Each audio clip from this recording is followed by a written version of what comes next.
Hello, Bismillahirrahmanirrahim. Assalamu alaikum. I'm going to show you how to calculate the profit attributable to the investment account holder's funds when it is pooled with other funds.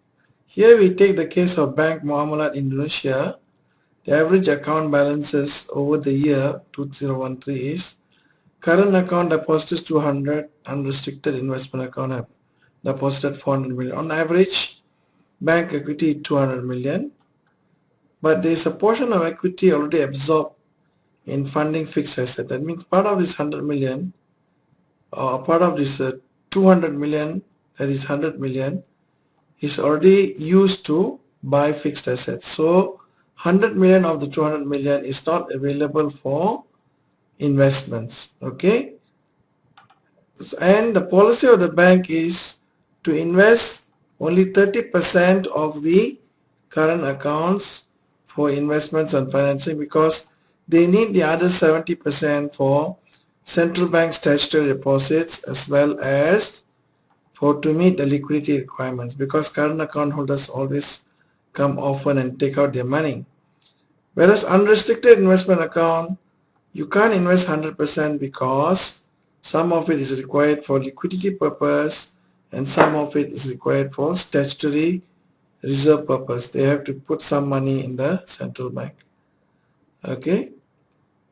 And equity available for investments after deducting that amount invested in the fixed assets is 100%.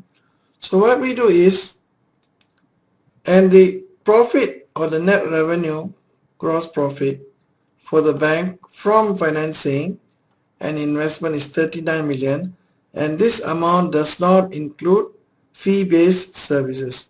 So this is the amount 39 million which we have to allocate between these three sources of our financing, which is the deposits. So what I'm going to do is actually going to first of all calculate the amount actually invested. Of this 200 million, that is current account, the amount invested is 30%. So I'm going to multiply this cell with this cell here. So 200 multiplied by 30%. The actual amount invested is only 60 million. The same thing, I'm just going to copy down the formula here. Okay, this what it means is the unrestricted investment account of the 400 million average deposited, only 360 million is actually invested, because the other 40 million is kept for liquidity requirements. And of this is actually not right.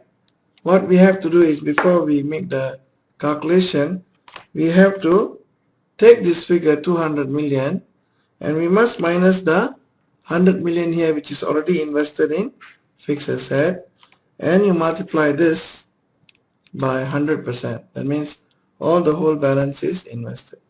So out of this 200, when you minus 100, you get 100. So this is the amount actually invested. Now the next step is we have to take the total of the actual amount invested. Okay, so we just have a sum formula. So the total actually invested is 520 million, not 200 plus 400 plus 200. It is not 800 million which is invested, but only $520 million in these proportions. So how do you get the amount of profit attributable to unrestricted investment account is, you will have to apportion this 39 million over these deposits in the ratio to the total amount invested. So for example, I'm going to take 60 divided by the total amount invested multiplied by the total profit of 39 million. I get 4.5 million.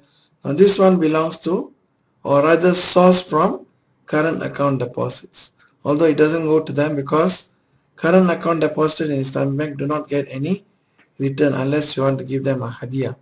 Alright. Now unrestricted investment account here is 360 out of 520. That is a proportion, and you multiply that by the 39 million profit, you get 27 million. And finally, for the